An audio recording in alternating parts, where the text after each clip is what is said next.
자, 저번 시간에 우리 보증 설정 보셨고 오늘은 요약지 99페이지에 계약금 등에 관한 채무 이행의 보장 보겠습니다. 하기 전에 아침에 질문이 들어왔는데 말씀을 드리고 할게요.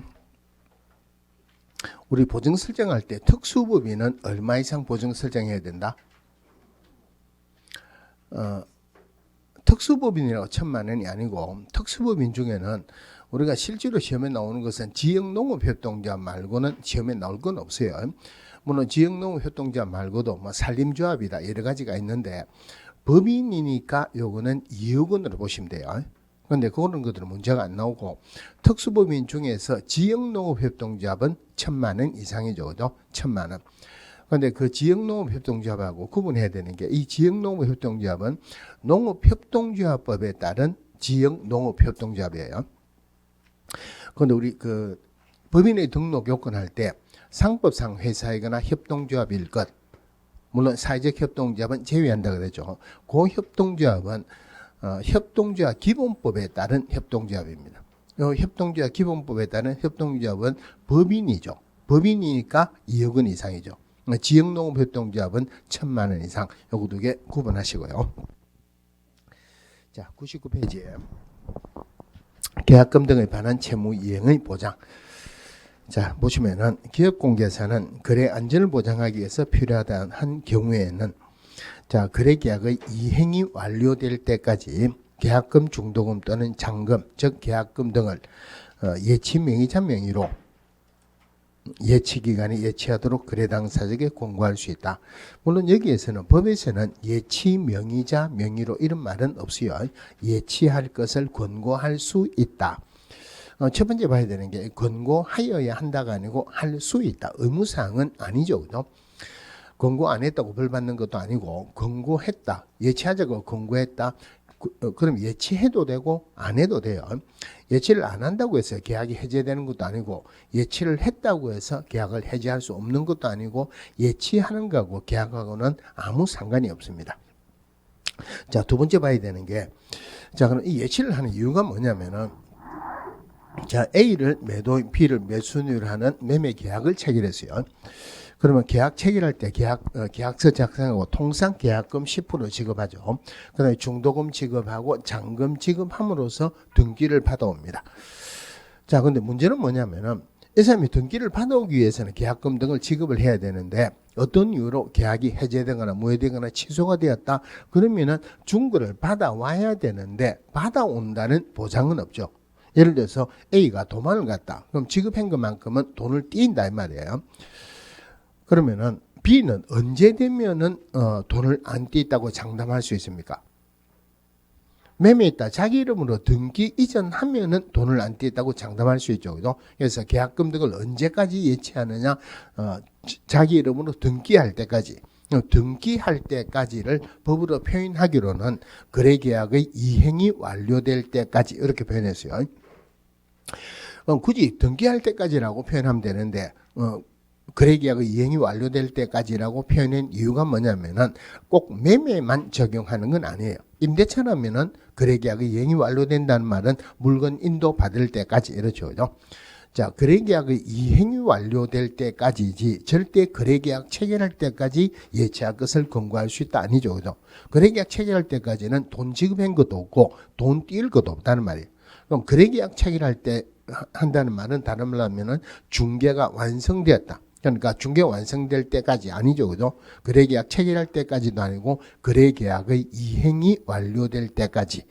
자, 그 다음 또 하나 봐야 되는데 그러면은 계약금이나 중도금 지급을 했다. 돈을 띨 수가 있죠. 그죠? 잔금을 지급을 했어요. 그럼 잔금 지급하고 등기 이전하는 것은 동시행의 요건이지만 현실적으로는 잔금 지급을 먼저 하죠. 등기 이전 받는 것보다 잔금 지급을 했는데 때로는 등기를 못 받아오는 경우가 있을 수도 있다.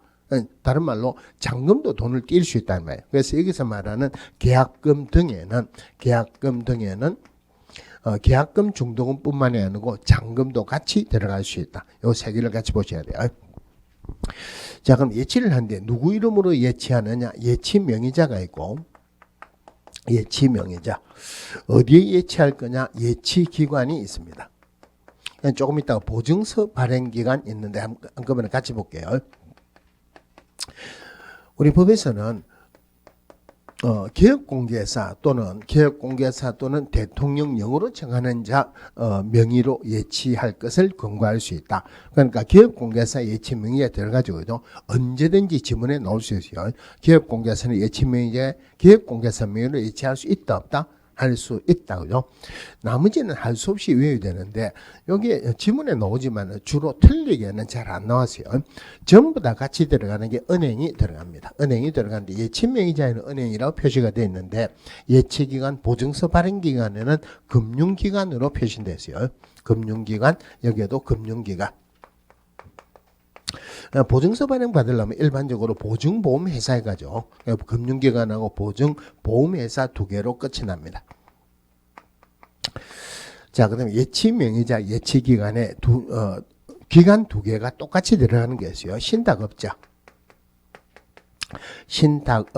그 다음에 공제사업자. 자, 공제사업자, 여기서 말하는 공제사업자는 공인중개사 협회를 말합니다.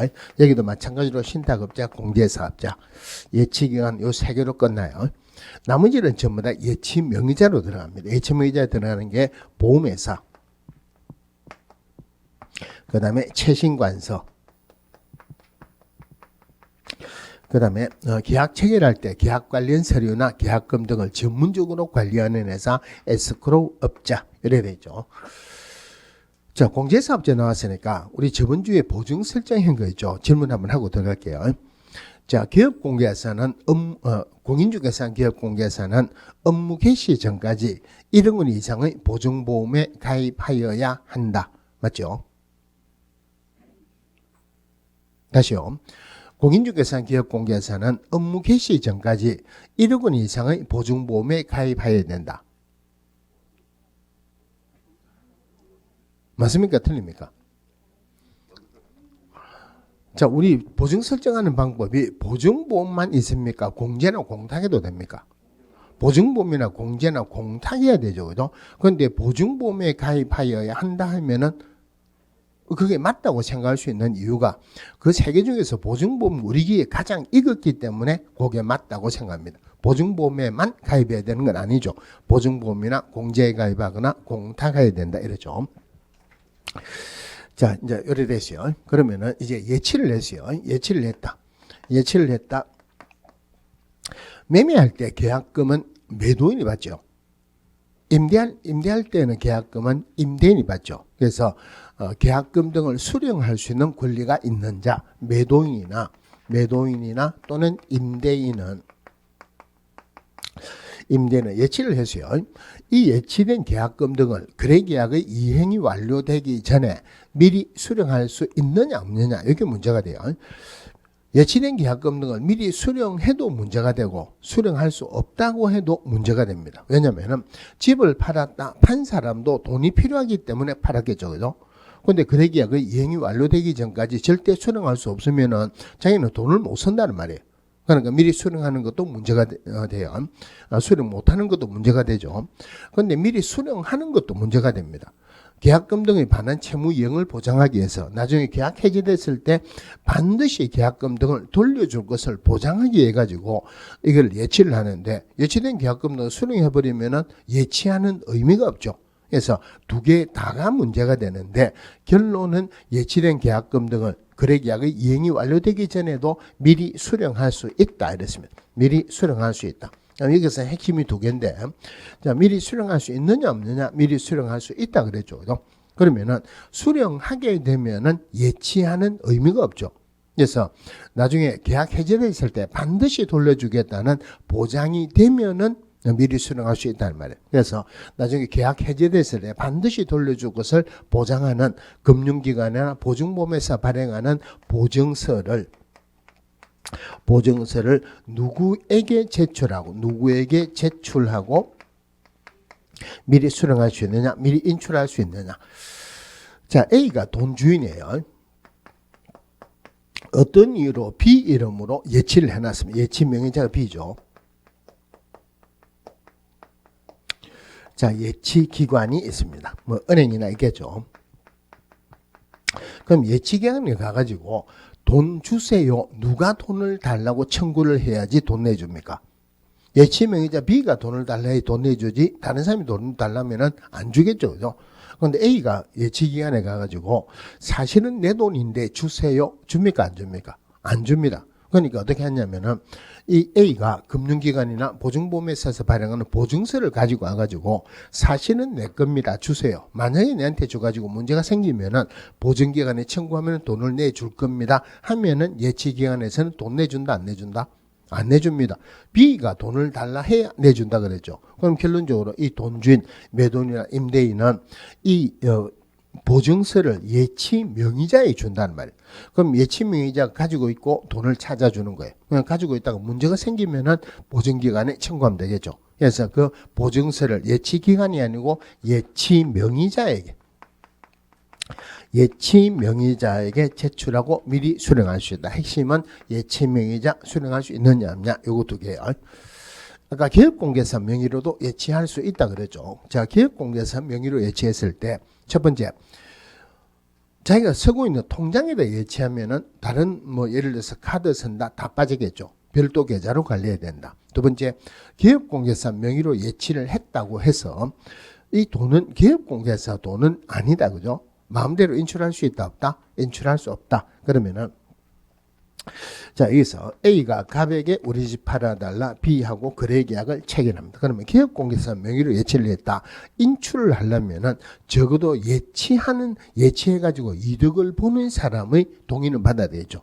예치하면서 이득을 보는 사람은 취득하는 의뢰인이 이득을 보죠. 돈을 안 떼니까 이 사람 동의를 받아야 돼요. 근데 만약에 이게 예치를 안 했다면은 돈은 A 거죠.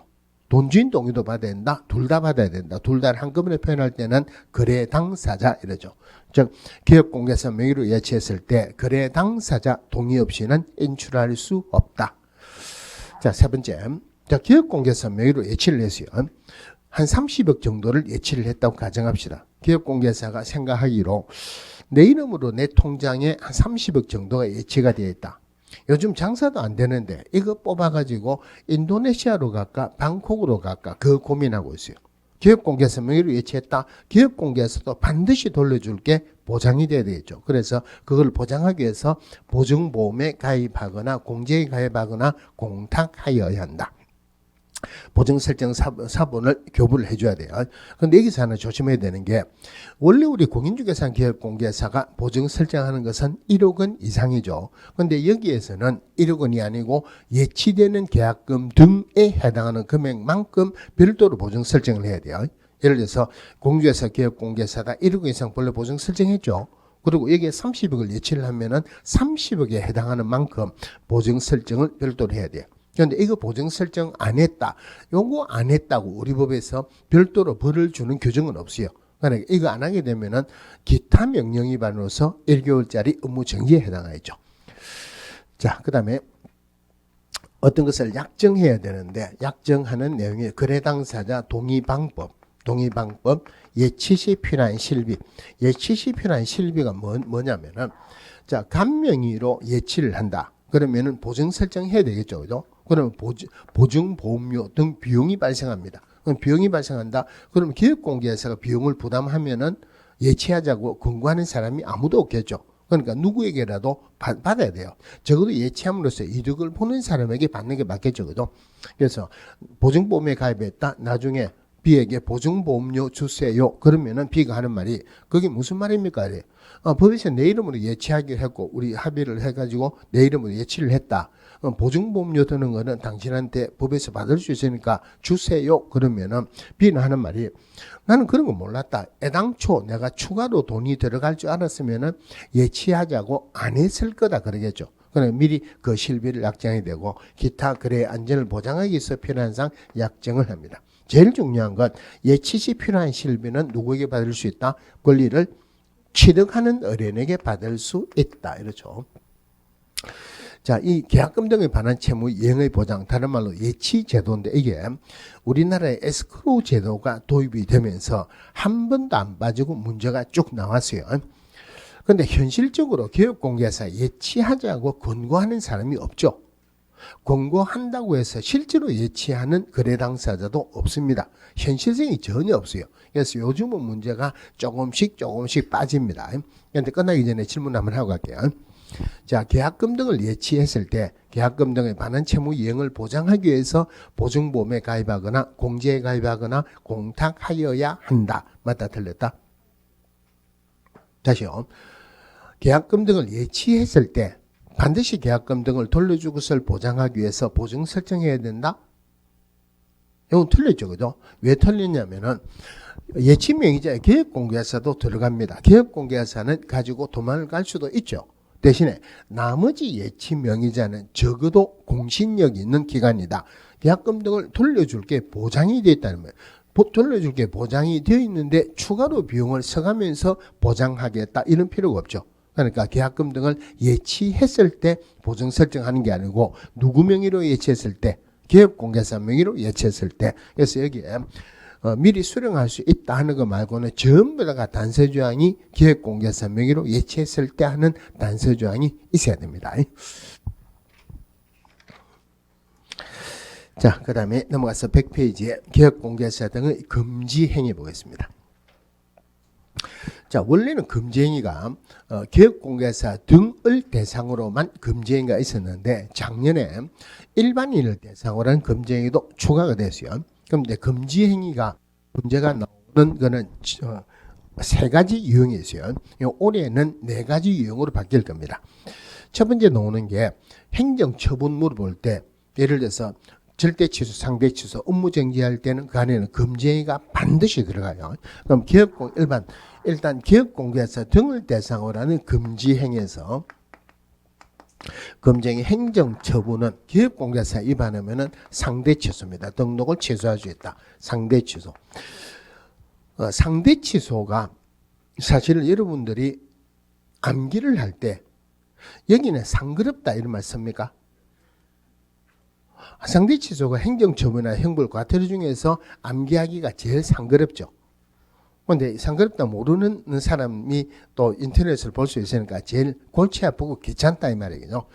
그러니까 상대취소 굳이 다회열로 하지 말고 상대취소는 별도로 빼가 보세요. 반드시 나오는 게 금지행위 무조건 나옵니다. 그리고 또 하나가 이중으로 하는 것 중에서 이중등록, 이중소속, 이중사무소 중에서 이중등록, 이중소속은 절대취소, 이중사무소 상대취소죠. 자, 그 다음에 등록 기준이 미달됐다. 이것도 한 번씩 나와요. 자, 그 다음 나머지 두 개는 별도로 보세요. 보증 설정 안 하고 중개했다. 그 다음에 거래계약서에 거래 금액 등 거래 내용을 거짓으로 기재하거나 서로 다른 두 개 이상의 거래계약서를 작성했다. 이거 상대취소에서 자주 나와요. 근데 아까 거래계약서 위반하고 보증 설정 안 하고 중개했다. 요거는 1년에 1천이라고도 한 번씩 나오는데 요거는 형벌의 대상은 아닙니다. 상대취소 나올 때마다 자주 해드릴게요. 자, 기업공개사 위반하면은 등록을 취소할 수 있다. 소속공개사 위반하면은 자격 정지에 나옵니다. 그 소속공개사가 금지행위했다. 자격 정지 몇 개월 주는 게 좋겠습니까? 자, 상대 취소, 등록을 취소할 수 있다는 말은 취소 안 할 수도 있다 이 말이죠. 그죠? 그러면 언제 되면 취소 안 하느냐면은 1년에 한 번 위반하면은 취소 안 하고 6개월 업무 정지를 줍니다. 1년에 두 번 위반하면은 취소 줍니다. 그럼 업무 정지를 주면 6개월이죠. 자격 정지주도 마찬가지로 6개월짜리다 이 말이에요. 자, 그다음에 형벌 1년에 1천, 3년에 3천 물어볼 때도 금지행위가 꼭 나옵니다. 그래서 요 금지행위 할 때는 1년에 1천, 3년에 3천 같이 볼게요. 자, 우리 교재하고 제가 외우는 게 조금 다르니까 1년에 1천짜리가 첫 글자라면은 무등록자 매수중을 합니다. 무등록자 매수중. 물론 법에서는 무등록자라고 표현이 안 됐고 등록 안 하고 중개업을 하는 자 이렇게 표현되겠죠. 무등록자인 사실을 알면서 그를 통하여 중개를 의뢰받거나 그에게 자기의 명의를 이용하게 하는 행위. 자, 그리고 매매를 업으로 하는 행위입니다. 중개 대상물 매매를 업으로 하는 행위. 그럼 중개 대상물 매매를 업으로 한다 하는 말은 일회성 매매는 금지행위가 아니다. 그죠? 그 다음에 매매를 업으로 한다. 매매업이죠. 그죠? 매매업이 금지행위지 임대업은 금지행위가 아니다. 또 하나가 우리 개인인 기업공개사는 중개하면서 분필 매매업 할 수 있습니까? 없습니까? 할 수 있죠. 다른 못한다는 규정이 없으니까. 그러니까 여기는 중개 대상물 매매를 업으라는 게 금정이에요. 법인이 아닌 기업공개사가 중개 대상물 외의 것을 매매를 업으라는 것은 금정이가 아니다. 자, 여기까지 나올 거는 답니다. 근데 여기까지는 크게 문제가 나오는 부분은 아니고 수수료입니다. 물론 시험에서는 수수료가 안 나오고 보수라고 나올 거예요. 초과 보수 받았다. 그 다음에 초과 실비 받았다. 법으로 표현되기로는 사례, 증여, 그 밖에 어떤 명목으로도 법정 보수를 초과해서 받는 행위. 자, 그러면은 법정 보수를 받았어요. 상대방의 어린이 고맙다고 별도로 사은품을 하나 주더라.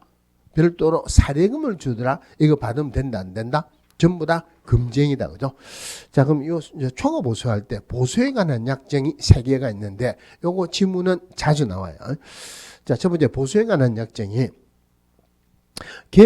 의뢰인과 기업공개사 간의 초과 보수 약정.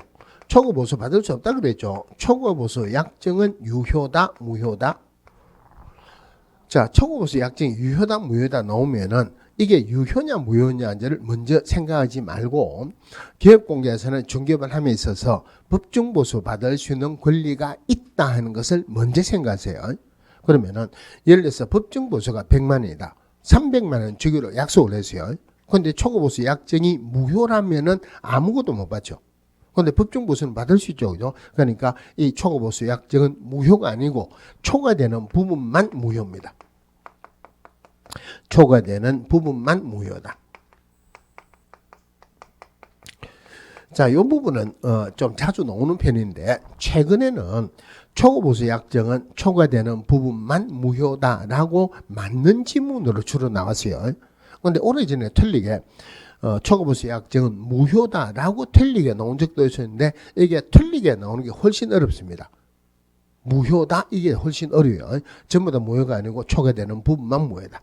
대신에 자, 의뢰인하고 무자격자.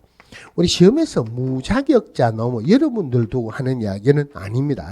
여러분도 자격이 없죠. 그죠? 그런데 판례에서 나오는 시험에서 나오는 무자격자는 자격증 없으면서 계속적으로 중개업을 하고 있다. 즉 우리가 말하는 무등록자라 생각하세요.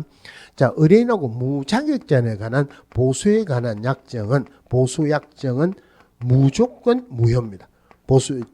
초과 보수 약정이든 그냥 보수 약정이든 무조건 무효다. 즉 거래계약 체결하면 얼마 주겠다는 약속이 무효죠. 그러면은 거래계약 체결됐다. 보수 지급해야 된다. 안 해야 된다? 안 해도 된다. 줬다 하더라도 돌려받을 수 있다. 다른 말로 무자격자는 보수 청구권은 있다 없다? 없다는 말이네요. 자, 여기 수수료하는 부분에서 핵심은 2개가 있어요. 어떤 명목으로도 초과 보수 받지 마라 하는 핵심도 있고 또 두 번째 핵심이 뭐냐면은 우리 법정 보수는 중개업할 때만 적용을 합니다. 중개업 아니면은 법정 보수 적용을 안 합니다. 그러면은 의뢰인하고 우연히 1회 중개하는 자, 우연히 1회 중개를 한다. 이건 중개업이 아니다. 우연히 1회 중개하는 건 중개업 아니죠. 그럼 중개업 아니면 법정 보수를 적용한다 안 한다? 안 한다. 초과 보수 받을 수 있다 없다? 받을 수 있다. 그래서 초과 보수 약정, 초과 보수는 그냥 보수에 관한 약정 전부 다가 유효입니다. 초과 보수 받을 수 있다. 그죠? 물론 판례에서는 너무 많이 받으면은 일정 부분을 감액해라 하는 판례가 있기도 합니다. 자, 그러면은 상가매매를 중개합니다. 기업공개사가 상가매매를 중개하는데 법정 보수가 100만 원이에요. 상가매매를 중개할 때 권리금을 같이 중개하는 경우도 있을 수 있죠. 비품을 같이 중개하는 경우도 있을 수 있다고도. 그런데 권리금이나 비품은 법정 중개 대상물이 아니죠. 법정 중개 대상물이 아니면은 중개가 아니고 중개가 아니면 중개업이 아니다. 그죠? 결론적으로 권리금이나 비품을 중개하는 것은 우리 법에 의한 중개가 아니라는 말이에요. 법정 보수 적용을 안 하죠. 그럼 요거를 한꺼번에 포괄적으로 150만 원을 받았다. 그럼 150만 원 받았다면은 상가매매에 관한 중개보수를 100만 원보다 많이 받았다고 어느 누구라도 단언할 수는 없다. 그래서 포괄적으로 받는 것은 초과보수를 처벌할 수 없다 하는 판례가 있어요. 자, 이 부분에서 100% 나오는 지문이 있습니다. 상가 분양 대행하는 것. 자, 상가 분양 대행하는 게 어디서 나오냐면은 우리 법인의 겸업 업무에 상업용 건축물 및 주택의 분양 대행, 법인의 겸업 업무에 들어가죠. 법인의 겸업 업무 들어간 6개는 중개업이다 아니다. 아니다. 법정보수 적용한다 안 한다. 절대 법정보수 적용을 안 합니다. 이거는 무조건 나옵니다. 이거는 법정보수 적용하느냐 안 하느냐 하는 부분이라고도 나올 수도 있고, 아니면은 상가 분양 대행할 때 초과보수 받아서 금쟁이로 처벌당했다 하는 말은 있을 수가 없죠. 이거는 초과보수라는 말이 있을 수가 없다, 그죠? 이거는 무조건 나옵니다. 자, 주택에 대한 보수율은 시도조례로 정하는데, 기업공개사가 시도조례를 잘못 해석해가지고 초과보수 받았다. 이거 처벌하겠습니까? 안 하겠습니까? 당연히 처벌하겠죠. 예를 들어서 보수율이 1000분의 5로 되어 있어요. 당신 왜 1000분의 9 받았냐? 나는 1000분의 9라고 봤는데요. 내가 잘못 봤으니까 벌하지 마세요. 이 말이 안 되죠. 시도조례를 잘못 해석해가지고 초과보수 받은 것도 처벌한다. 즉 이것은 중요 부분에 관한 법률의 착오로 볼 수 없다는 말입니다. 처벌해요. 자, 이 부분에 자주 나오는 판례가, 자, A가 갑에게 우리 집 팔아달라 B하고 거래 계약을 체결합니다. 법정 보수가 100만 원인데 300만 원 주기로 약속을 했어요. 300만 원 당좌 수표로 지급을 했습니다. 그런데 당좌 수표를 살라 그러면은 은행에 가서 현금으로 바꿔야 되죠. 은행 가 보니까 당좌 수표가 부도가 났더라. 당좌 수표 부도 나면은 그냥 종이 쪼가리밖에 안 되죠. 그럼 부도는 당좌 수표를 돌려줬습니다. 금쟁이로 처벌한다 안 한다? 처벌한다. 이거는 법 있는 그대로만 보시면 돼요. 사례, 증여 그 밖에 어떤 명목으로도 법정보수를 초과해서 받는 행위. 돌려주는 것은 고려의 대상이 아닙니다. 받기는 받았죠. 처벌합니다. 요거는 자주 나왔는데, 이 판례 안에 있는 판례가 작은 판례가 있는데 여기 한번 나와야 되는데 요 판례는 한 번도 안 나왔어요. 자, 그러면 금쟁이로 처벌하기 위해서 예를 들어서 100만 원인데 300만 원을 지급을 했어요. 현금을. 그럼 A는 초과보수 상당의 200만 원 재산상 손해가 발생했죠. 그죠? 그럼 기업공개사에게 초과보수 받은 거로 금쟁이로 처벌하기 위해서는 의뢰인에게 초과보수 상당의 재산상 손해가 발생한 것을 요건으로 한다? 요건으로 하지 않는다. 요건으로 하지 않는다는 말이에요. 초과보수 받으면 당연히 있으면 손해보는 건 맞죠. 그죠? 그런데 100만 원인데 300만 원을 줬어요. 갑이 300만 원 받았다. 좀 이따 200만 원을 다시 돌려줬습니다. 금쟁이로 처벌한다 안 한다? 처벌하죠. 그럼 이 사람은 손해난 건 없죠. 그러니까 기업공개사에 처벌하기 위해서 의뢰인에게 초과보수 상당의 재산상 손해가 발생한 것을 요건으로 하지 않는다. 이러죠. 자, 그다음에 중요사항에 대한 거짓된 은행으로 의뢰인의 판단을 그르치게 하는 행위. 예를 들자면은 개발계획 수립되고 있지 않은데도 개발계획 수립되고 있다고, 다른 말로 하면 가격이 올라갈 거라고 거짓말하는 것. 아니면은 토지거래 허가구역에서는 현실적으로 거래가 잘 안 되죠. 근데도 불구하고 언제든지 현금화할 수 있다고 거짓말하는 것. 자, 이런 것들이 지문에 한 번씩 나올 수 있는데, 여기 문제가 나오면은, 실제로 판례가 나오면은 딱 하나가 있어요. 요즘은 사실 이런 사람 별로 없습니다. 그래도 이런 사람이 있을 수 있어요. 자, 매도인하고 매수인하고 매매 계약을 체결하는데 매도인하고 매수인하고 얼굴도 한번 모르고 한번 보지도 안 하고 계약을 체결하는 경우는 굉장히 많았어요. 옛날에는 기업공개사 돈을 버는 방법이 주로 이랬습니다. 예를 들어서 땅 주인이 기업공개사에 5억 원의 땅을 팔아달라 그러죠. 5억 원의 땅을 팔아달라. 그러면 저 가가지고 5억 원에 사세요 이래 해야 되죠. 그죠? 5억 원에 사세요가 아니고 6억 원에 사세요 이럽니다. 근데 이래 하니까 갑자기 생각이 나는데, 어제 아래 옛날에 제가 다른 학원에서 수업을 할 때 그 수강생한테 연락이 와가지고 같이 만난 적이 있었어요. 식사 한번 합시다. 그러니까 최근에 제가 뭐 다른 일을 한다고 좀 바쁜 게 있어요. 그래도 오랜만에 했으니까 한번 봅시다. 7시에 만나기로 했는데 또 전화가 왔고 7시면 너무 늦습니다. 시간 조금만 당기자 6시 반에 만났어요. 그 이야기를 하는데, 옛날에도 자격증을 따기 전에도 중개업을 잘 하던 사람이었어요. 근데 자격증 따고 난 뒤에 완전히 붕붕 나릅니다. 그 사람 부인하고 같이 하는데, 부인은 물론 자격증이 없죠, 그죠? 근데 부인이 자격증이 없는데 한 달에 한 500만 원 정도는 번대요. 부인이 하는 말이, 요번에는 500만 원 못 벌었다. 그래 해도 기업공개사가 거래계약서 작성하죠. 그 사람이 다 작성하니까 얼마 벌었다는 건 압니다, 그죠? 그러면서 하는 말이, 옛날에도 한 달에 생활비로 500만 원을 달라고 500만 원을 줬대요. 근데 한 달에 500만 원을 버는데 또 달래요. 뭐 하는 거 모르겠다. 주기는 준대. 네, 그 부인이 하는 거는 전부 다 어디에 사는가도 모르고, 사무실에서 운영하는 경비가 있죠.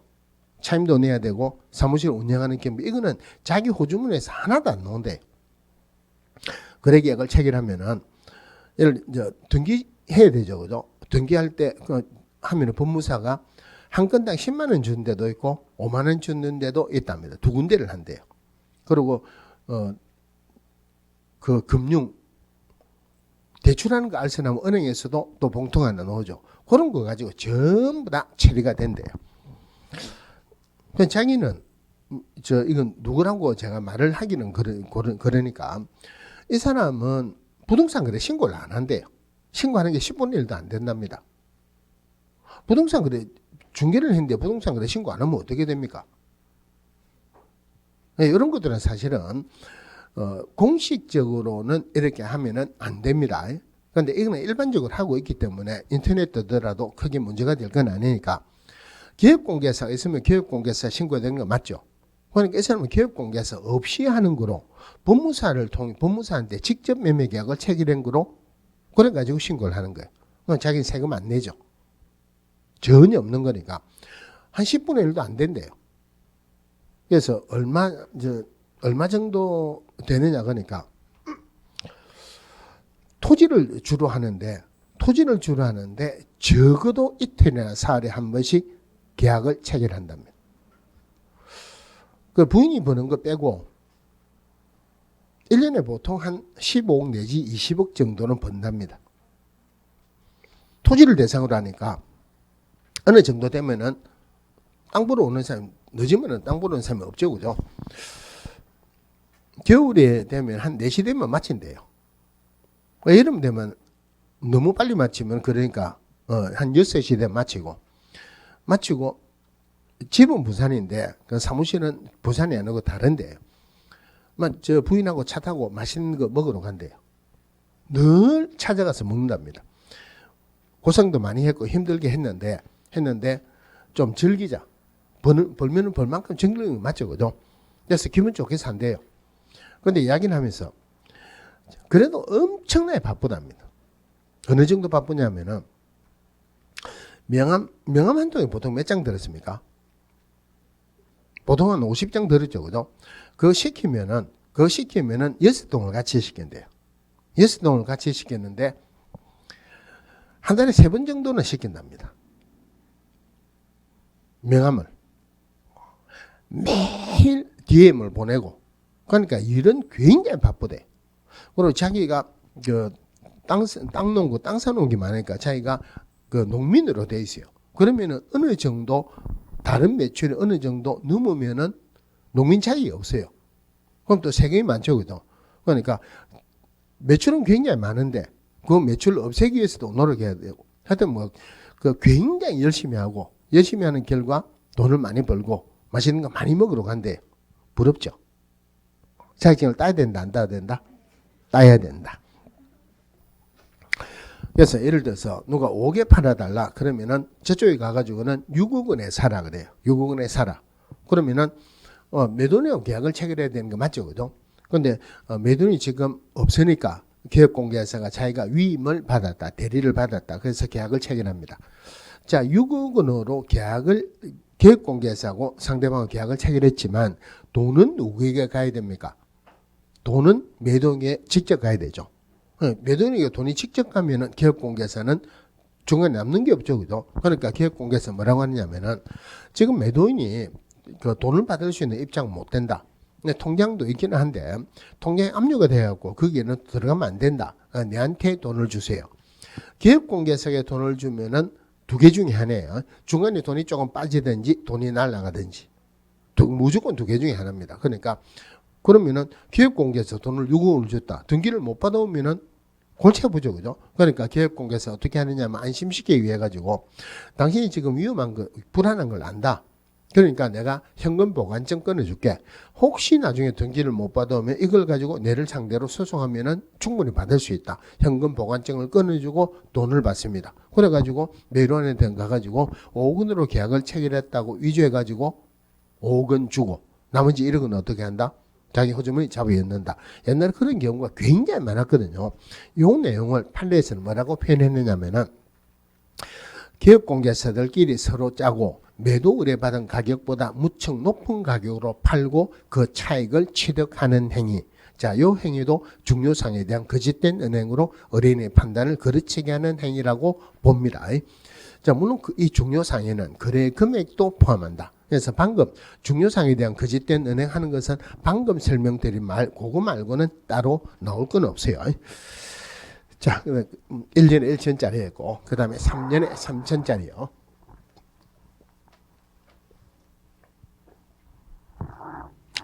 요거는 첫 글자면 좀 길죠, 그죠? 부당단체에서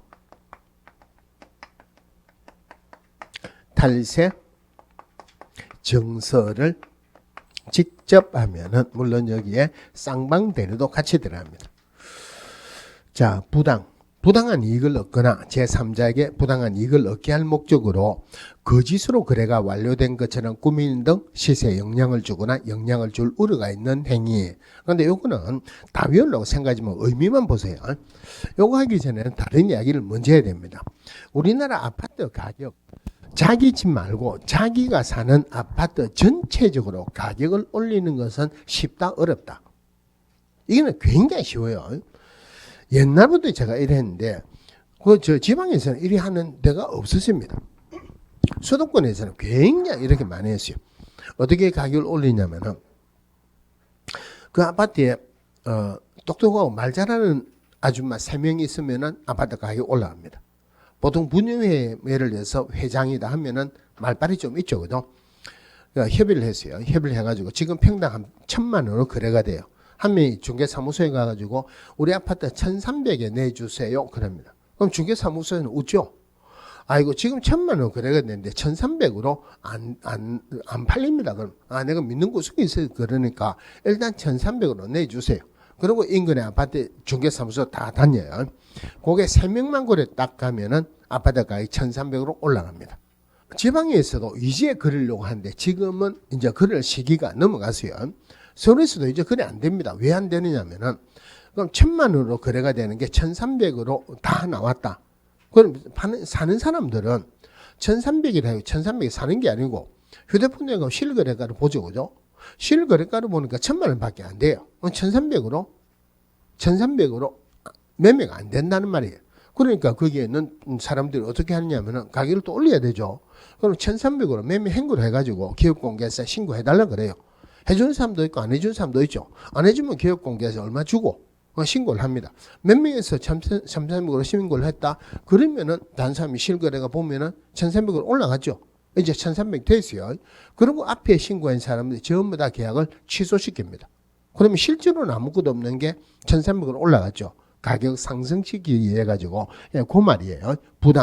부당한 이익을 얻거나 제3자에게 부당한 이익을 얻게 할 목적으로 거짓으로 거래가 완료된 것처럼 꾸미는 등 시세에 영향을 주거나 영향을 줄 우려가 있는 행위. 이거는 작년에 추가된 거라서 실제로 판례는 없습니다. 그다음에 단체를 구성해서 특정 중개대상물의 중개를 제한하거나 단체 구성은 외의자와의 공동중개를 제한하는 행위. 자, 이건 어떤 거냐면은 제가 작년인가 재작년인가 누가 중개사무소를 하나 구해달라 그래요. 중개사무소를 구한다고 여러분들 나중에 자격증을 따가지고 제일 먼저 하는 게 중개사무소를 구하는 거죠. 중개사무소를 구할 때 굉장히 신경을 많이 쓰고 신경을 좀 많이 써야 돼요. 그죠? 중개사무소를 구할 때는 기존 중개사무소를 하는 걸 인수받는 게 좋습니까? 새로운 것을 들어가는 게 좋습니까? 그런데 가격면으로는 중개사무소를 인수를 받으면 권리금을 줘야 되죠. 권리금 줘야 되죠. 다른 가게를 인수받으면 권리금 줍니까 안 줍니까?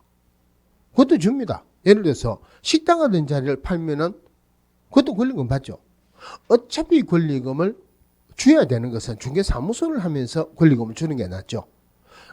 여러 가지 이점이 있고. 근데 중개사무소 하던 것을 받는다는 말은 잘 되기 때문에 팝니까? 안 되기 때문에 팝니까?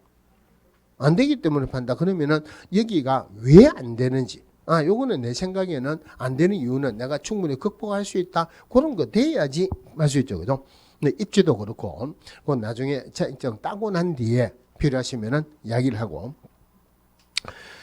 중개사무소를 부산에 가면 영도가 있어요. 하여튼 어디에 했는데, 중개사무소가 하나 봤어요. 안에 들어가 보니까 진짜 어디에 굉장히 좋은 카페 만들듯이 카페 하듯이 중개사무소를 그렇게 꾸며놨어요. 옆에 중개사무소가 하나 있고 옆에 중개사무소가 있어요. 야, 그런데 이걸 추천해주고 싶은데 여기 단지는 굉장히 좋은데요. 추천하고 싶은데 추천을 못하는 게 이 사람이 하는 사람이 제가 아는 사람이에요. 개인적으로 아는 건 아니고 학원에서. 이 사람도 제가 아는 사람이에요. 학원에서. 굉장히 운이 좋은 사람이에요. 이 사람은 뭐라 그럴까요? 얼굴에 완전히 철판을 깔고 하는 사람이에요. 이 중간에 들어가고 이 운 좋은 사람, 철판 까는 사람을 이기고 중개업을 하겠느냐 못하겠느냐 이런 거 판단해야 되죠. 내 생각에는 여기는 아닌 것 같다. 그래 치웠는데 여기서 이야기를 들어보니까 각 지역별로 망이라는 게 있죠. 쉽게 얘기하면 우리 부동산 거래 정보망 같이 일정 지역을 그쪽에서만 하는 인터넷 망이 있어요. 그 지역에서는 큰 망이 하나 있어요. 사람이 많아요. 사람이 많고 그러니까 여기는 가입비가 좀 많겠죠. 그러니까 새로 만들자. 망을 새로 하나 만들었어요.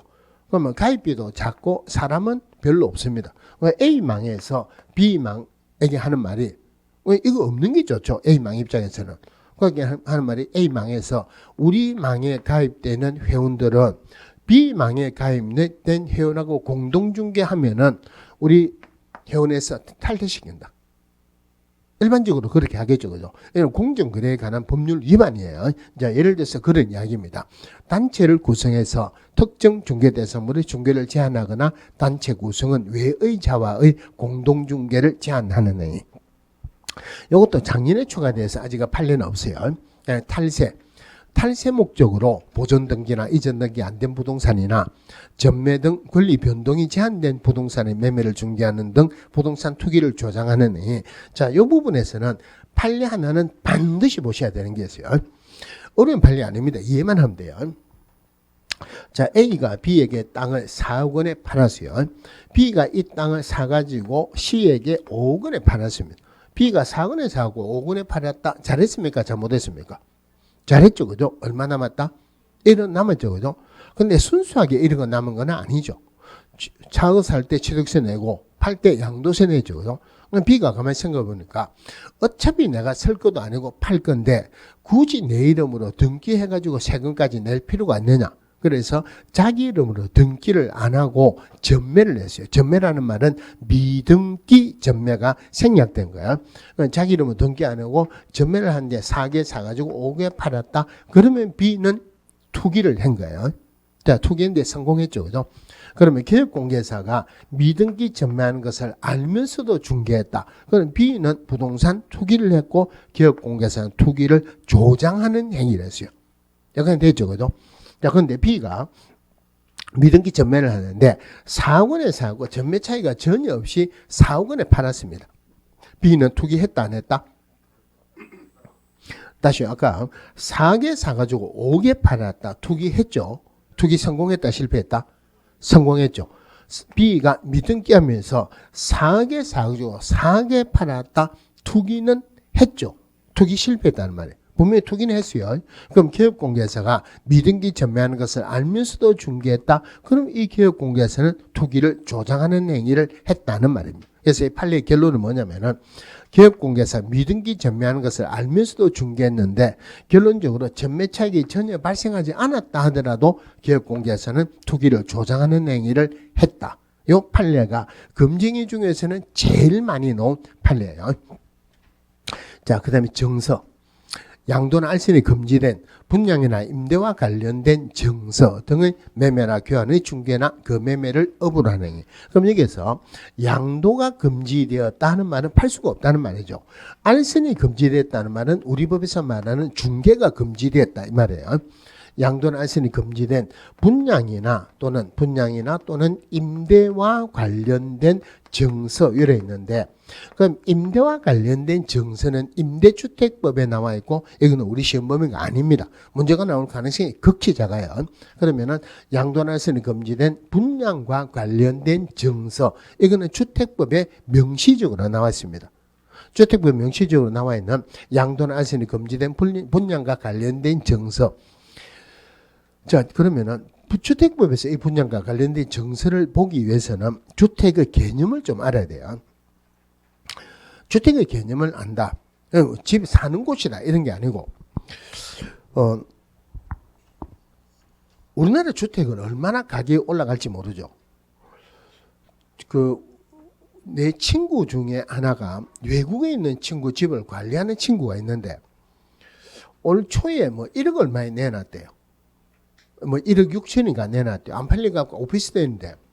그런데 최근에 이야기를 들어봤고 제가 조사를 해보니까 그 친구는 1억 7,500인가 내놨는데 내고도 가능하다. 근데 요새 그 이야기 들어가 보니까 다른 물건이 똑같은 물건이 2억 3천에 나와 있어요. 그만큼 가격이 올랐다 이 말이죠. 그죠? 다른 말로 우리나라에서는 주택은 투기의 대상으로 봅니다. 가격이 얼마나 올라갈지 모른다. 그러면 양도나 알선이 금지된 분양과 관련된 정세 주택법에 나와 있거든요. 첫 번째 나오는 게 주택조합원으로서의 지위. 그러면 우리 주택조합이 개발법, 정비법, 주택법 세 군데 나와 있죠. 그죠? 그 중에서 주택법의 주택조합이 세 개가 있죠. 지역주택조합, 직장주택조합, 리모델링 주택조합. 물론 리모델링 주택조합도 최대수를 증가시키는 건 가능합니다. 그런데 그건 별로 없고 한마디로 고치는 거 빼고 지역주택조합이다, 직장주택조합이다 되면은 집 하나 생기죠. 집이 하나 생긴다 하는 말은 하늘에서 로또가 뚝 떨어지다 이 말이죠. 투기 대상이 돼요. 투기 대상이 되는 것은 양도나 알선할 수 없다. 다른 말로 하면은 주택조합은 명의 변경할 수 있다 없다? 명의 변경할 수 없다는 말이에요. 우리 주택법에서 문제의 핵심은 언제까지 명의 변경이 안 되냐 이거 보셔야 돼요. 이게 아마 사격승인 받을 때까지인가 명의 변경이 안 되는 거예요. 그거 꼭 보셔야 돼요. 자, 두 번째가 주택 상환사채입니다. 들어가기 전에 질문 한번 하고 갈게요. 국가는 주택 상환사채 발행할 수 있다 없다? 제가 공법 물어본 제가 잘못했습니다. 죄송합니다. 그런데 너무 어렵게 생각하시면 국가가 발행하면은 국채죠. 사채가 아니죠. 그죠? 국가는 발행할 수 없다. 그죠? 주택상환사채를 발행할 수 있는 것은 오로지 토지주택공사하고 등록사업자만 발행할 수 있어요. 사채를 발행했다는 말은 돈을 빌렸죠. 돈을 빌렸다. 이 돈 가지고 뭐 하느냐면 땅 사고, 재료비 쓰고, 농업비 쓰고, 집 지어 가지고 뭐로서 갚는다? 주택으로 갚는다. 우리나라 건설회사도 완전히 땅 짓고 헤엄치는 식이다. 그죠? 자, 그러면은 돈을 빌려준 사람이 일정한 이자를 합해가 돈을 받는 것은 투기의 대상은 아니지만은 돈을 빌려주고 주택으로 받는다. 가격이 얼마나 올라갈지 모른다. 그러니까 이거는 투기의 대상이 돼요. 투기의 대상이 되면은 양도나 알선이 안 된다 그랬죠. 원칙적으로 안 되는데 예외적으로 되는 경우도 있어요. 생업차, 질병치료차, 뭐 다른 데 이사를 간다, 해외 1년 이상 거주한다 이럴 때는 양도할 수 있죠. 그럼 투기 대상이 된 것을 양도를 할 때는 어느 쪽으로 갔다라고 꼬리표를 붙여 놓습니다. 그 꼬리표를 붙여 놓는다는 말이 뒷면에다가 자기 이름을 적는다는 말이에요. 결론적으로 주택 상환사채는 기명으로 한다, 무기명으로 한다, 기명으로 한다. 그럼 주택 상환사채 발행을 했어요. 얼마 이내 주택 공급해 줘야 된다? 여기서 말하는 주택 공급이란 말은 주택 공급 계약을 체결하는 거예요. 주택 상환사채 6자는 몇 년 이내? 6년이죠. 근데 공법에서 6이라는 숫자가 나와요? 안 나오죠. 그러면은 주택 상환사채 몇 년? 3년 이내 주택을 공급해 줘야 된다. 자, 그 다음에 오는 게 입주자 저축 정세예요. 자, 우리가 사객성이 대상인 주택을 분양을 할 때, 공급을 할 때 마음대로 분양해 주는 게 아니고 주택 공급에 관한 규칙을 적용해라 이랬죠. 그죠? 그럼 주택 공급에 관한 규칙을 간단하게 보면은 선착순을 해주지 말고 일단 공고를 해야 돼요. 아파트 분양할 때 신문에 공고 나오죠. 그래도 선착순을 하면 안 되고 순위별로 공급을 해야 돼요. 물론 여기에 특별 공급이다 잔잔한 것도 있지만 빼고 나면은 1순위 있는 사람에 무조건 다 주고 남으면은 2순위 주고 남으면은 3순위 주고 그래도 남으면 선착순을 해도 된다. 이게 주택 공급에 관한 규칙의 핵심적인 내용이에요. 그럼 1순위 있으면은 다른 사람보다 우선적으로 주택을 공급받을 수 있는 지위에 들어간다. 그죠? 주택 있는 거나 마찬가지다. 그래서 청약 예금, 청약 보험 이런 것들 파거나 살 수 없다, 알선할 수 없다 이 말이에요. 그다음에 나오는 게 무허가 건물 철거 확인서. 무허가 건물이 있으면 철거하는 게 당연하죠. 그런데 집주인들은 철거해라 합니까? 하지 마라 합니까?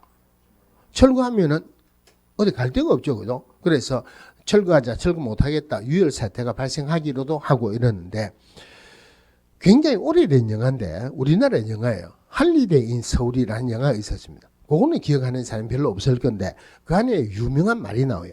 유전무죄, 무전유죄. 들어봤죠, 그죠? 그게 말 때 나오는 영화냐면은 지금 서울에서 유명한 아파트 중에 타워팰리스라는 아파트 있죠. 그 아파트 지을 때 원래 있는 무허가 건물 철거하면서 생긴 일화를 영화로 만드는 거예요. 그러면은 무허가 건물 철거한다. 한쪽에서 집에 있는 사람들은 갈 데가 없으니까 철거 못하게 한다. 그죠? 한쪽에서 철거하자, 한쪽은 못한다. 왜 못하느냐? 갈 데가 없다. 제일 좋기로는 철거하고 집 하나 지으면 제일 좋죠. 요즘은 이런 거 들어본 적이 없는데 옛날에 무허가 건물 철거하고 딱지 하나 받았다. 그 딱지가 집이에요. 투기 대상이 되니까 양도나 알선할 수 없다. 마지막으로 이주 대책 대상자 확인서 이런 거죠. 우리 취락지구라고 있죠. 그죠? 취락지구가 자연 취락지구하고 집단 취락지구가 있죠. 물론 지금은 시험에서 핵심은 어디에 이런 취락지구를 지정할 수 있냐. 이게 문제의 핵심이지만은 원래 집단 취락지구를 만드는 취지는 어떤 거냐면은 우리 텔레비에 보면은 나는 자연인이다 이런 프로 많죠. 거기에 사는 집은 주로 취락지구예요. 원래 집을 못 짓습니다. 집을 못 짓는데 옛날부터 있던 집은 철거는 못 해요. 근데 공무원이 쭉 다녀보니까 취락지구에 집이 있다. 관리하기 어렵죠. 철거합시다. 집주인은 철거하지 않습니까? 하지 말려 합니까? 안 된다. 철거 안 할 수 있는 권리가 옛날부터 있었다 그러면 되잖아요. 근데 그게 한 붙어 있는 것도 아니고 집 하나에 가면은 하나 있고 심리 백리감 하나 있고 관리하기 어렵죠. 그죠? 그래서 집단 취락지구라는 걸 만들어 가지고 우리가 관리하기 어려우니까 이거 철거하고 여기는 다른 사람들 집 못 짓는데 이거 철거한 대신에 우리 집 하나 지어줄게. 그럼 제일 좋죠. 이주대책 대상자 확인서.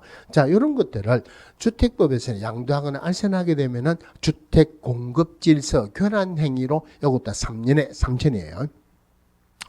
이거를 제가 왜 이런 말씀을 드리냐면은 이게 옛날에 이걸 한번 말씀드릴까 말까 하고 있는데 어떤 기회가 내가 이야기했어요. 그 해 공인중개사법에서 요 문제가 나왔습니다. 방금 이야기한 거. 자, 양도나 알선이 금지된 분양과 관련된 정서적으로. 그런데 중개사법에서 나오는 판례는 우리 상가를 지으면 상가 분양을 하죠. 그 상가 분양 계약서는 오로지 상가 매매 계약서일 뿐이지 금지행위에서 규정하고 있는 양도나 알선이 금지된 분양과 관련된 정서라고는 볼 수 없다. 물론 분양권도 마찬가지예요. 그 다음에 직접입니다. 자, 직접 거래. 개업공개사가 자기 의뢰인하고 직접 계약을 체결하는 것을 직접 거래라고 한다. 그런데 구분해야 되는 게 아까 중개대상물 매매를 업으로 하는 것 일회성 매매는 금지행 아니죠. 자기 의뢰인 물건을 딱 한 번 샀다 금지행위도 아니다. 요거는 직접 거래로서 금지행위에 해당합니다. 그럼 A가 갑에게 우리 집 팔아달라. 갑이 A 물건을 사면은 직접 거래. 이거는 매매만 대상이 되는 건 아닙니다. 예를 들어서 A가 갑에게 전세방 하나 구해주세요. 그러니까 우리 집에 노는 방이 있는데 내하고 계약을 체결하자. 이것도 직접 거래예요. 그럼 여기서 나올 수 있는 게 딱 두 개가 있습니다. 자, 직접 거래는 개업공개사하고 자기 의뢰인 간의 계약을 직접 거래라고 하죠. 그러면은 자, 예를 들어서 A가 갑에게 우리 집 팔아달라 했는데 개업공개사 갑이 다른 개업공개사 을에게 소개를 해가지고 중개를 해가지고 을하고 A하고 계약을 체결했어요. A는 갑의 의뢰인이지 을의 의뢰인 아니죠. 그럼 결론적으로 기업공개사가 다른 기업공개사 중개로 물건을 샀다. 직접 거래 아니죠. 기업공개사가 다른 기업공개사 중개로 물건을 팔았다. 직접 거래 아니다. 그죠? 자, 요거 하나.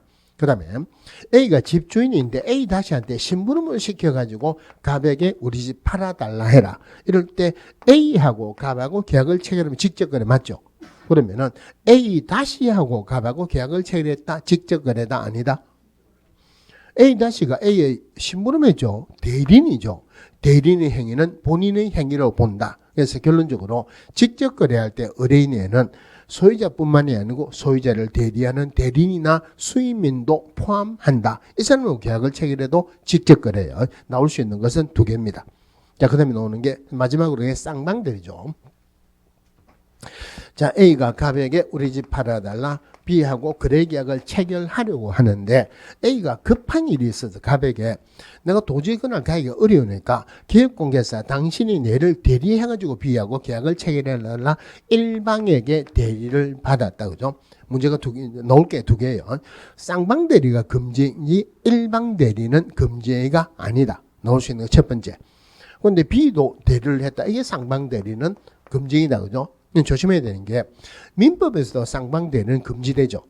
그런데 양당사자의 동의를 받으면은 가능하죠. 그죠? 중개사법에서는 그런 예외가 없습니다. 동의를 받든 우동의를 받든 동의 할애비를 받든 쌍방대리는 무조건 금지입니다. 그러니까 쌍방대리에서 넣을 수 있는 게 일방대리는 금지가 아니다. 쌍방대리, 양당사자 동의를 받았다 하더라도 쌍방대리는 금지행위다. 자, 금지행위 넣을 거는 자, 이래 있고. 자, 여기까지는 1년에 1천, 3년에 3천 기업공개사 등을 대상으로 하는 금지행위죠. 자, 그런데 올해 일반인을 대상으로 하는 금지행위가 추가가 됐어요. 거기 어디에 있느냐면은 자, 105페이지에 4번. 큰 4번에 누구든지 시세 부당한 영향을 줄 목적으로 다음의 어느 하나의 방법으로 기업공개사 등의 업무를 방해해서는 안 된다. 한마디로 업무 방해죄라고 볼 수 있어요. 그럼 이 내용은 어떤 내용이냐면은 아까 부당하는 거 했죠. 그죠? 일부러 거래계약 체결하고 신고를 하고 가격 올려놓고 난 뒤에 해제시키는 그 하기 전에 초반에 있는 거네요. 초반에 있는 것을 금지를 넣었는데 법 만드는 거는 뒷북치는 거예요. 이미 지금은 이렇게 안 합니다. 그건 뒷북이라도 뭘 만들어야죠. 그거라고 생각하시고 문제를 보시면, 내용을 보시면 돼요. 자, 1번에 안내문 온라인 커뮤니티 등을 이용해서 특정 기업 공개사 등에 대한 중개 의뢰를 제한하거나 제한을 유도하는 행위. 자, 예를 들어서 한 군데 가갖고 지금 1,000만 원 거래가 되는데 1,300에 해달라 그러니까 알겠습니다. 그럼 뭐 그러면은 1,000만 원으로 거래되는 것보다 1,300으로 거래되면은 거래된다면은 기업공개에서도 보수가 많죠, 그죠? 좋죠, 그죠? 그런데 한쪽에서는 안 그럽니다. 아니, 나는 그래 못합니다. 1,000만 원 하면 1,000만 원대로 받을 겁니다. 그러니까 부녀애들이 하는 말이 저 집에는 절대 가지 마라. 절대 가지 마. 딴 데만 가라. 이제 그런 내용이에요. 이번에 온라인 안내문 온라인 커뮤니티 등을 이용해서 중개대상물에 대해서 시세보다 현저하게 높게 표시 광고 또는 중개하는 특정 기업공개사 등에게만 중개 의뢰를 하도록 유도함으로써 다른 기업공개사 등을 부당하게 차별하는 해. 그럼 예를 들어서 중개사무소가 두 개가 있어요. 두 개에다 한 군데는 거기 있는 사람 말을 듣고 한 군데는 안 듣습니다. 그럼 아까 1번은 안 듣는 데는 가지 마라 하는 게 1번이죠. 2번은 말 잘 듣는 데만 가라 하는 게 2번이죠. 의미는 똑같죠. 그죠? 3번에 안내문 온라인 커뮤니티 등을 이용해서 특정 가격 이하로 중개를 의뢰하지 않도록 유도하는 해. 요거는 중개사무소와 상관이 없는 게 아니고 그 주민들끼리 우리 아파트는 얼마 밑으로는 내지 마라는 말이에요. 얼마 밑으로 내지 마라 하는 말은 가격이 상승됩니까? 하락됩니까? 얼마 위로만 내라 가격이 올라간다 이 말이죠. 4번에 정당한 사유 없이 기업공개사 등의 중개대상물에 대한 정당한 표시 광고 행위를 방해하는 행위. 그러면은 1,300으로 해주는 중개사무소도 있고 1,000만 원 난 그대로 하겠다라고 하는 중개사무소도 있어요. 그럼 광고한 거 1,000만 원으로 한 데는 전부 다 다니면서 찢어버린다. 이런 것들. 5번에 기업공개서 등에게 중개대상물을 시세보다 현저하게 높게 표시 광고하도록 강요하거나 대가를 약속하고 시세보다 현저하게 높게 표시 광고하도록 유도하는 해. 그럼 결론적으로 광고를 높게 하면은 가격이 올라가겠죠. 그럼 한마디로 말하면은 이 부분은 전체적으로 가격을 상승시키는 행위입니까? 하락시키는 행위입니까? 상승시키는 행위다. 그럼 이 지문들을 할 수 있다라고 틀리게 나오지는 않겠죠. 그죠? 그럼 대신에 지문에 조심해야 되는 게, 그럼 예를 들어서 3번에 한번 볼게요. 온라인 커뮤니티 등을 이용해서 특정 가격 이상으로 중개를 의뢰하지 않도록 유도하는 행위. 이상으로 하지 말라고 의뢰하는 말은 높게 내라는 말입니까? 낮게 내라는 말입니까? 낮게 내라, 가격이 올라갈 게 아니다. 그죠? 그래서 여기에서 특별히 지문에 너무 조심해야 될 게, 2번에 첫 번째 줄 그때 시세보다 현저하게 낮게 들어가면 안 되죠. 3번에 특정 가격 이상으로 이래 들어가면 안 되죠. 그다음 마찬가지로 5번에 시세보다 현저하게 낮게 들어가면 안 되고 그런 것들 좀 조심하시고 결론적으로 가격을 상승시키는 행위 하지 마라. 그럼 요게 요것도 일반인을 대상으로 하는 이게 업무 방해죄예요. 업무 방해죄. 요것도 3년에 3천입니다. 자, 그럼 여기에서 하나만 보고 쉽게요. 작년에 이거 부당하고 단체하고 업무 방해죄가 추가되죠. 요 세 개가 부동산 거래 질서 교란 행위로 들어갑니다. 그러니까 부동산 거래 질서 교란 행위는 금지 행위로만 규정되어 있어요. 그러면은 기업공개사 아닌 자가 표시 광고했다. 부동산 거래 질서 교란 행위에 들어간다, 안 들어간다? 안 들어갑니다.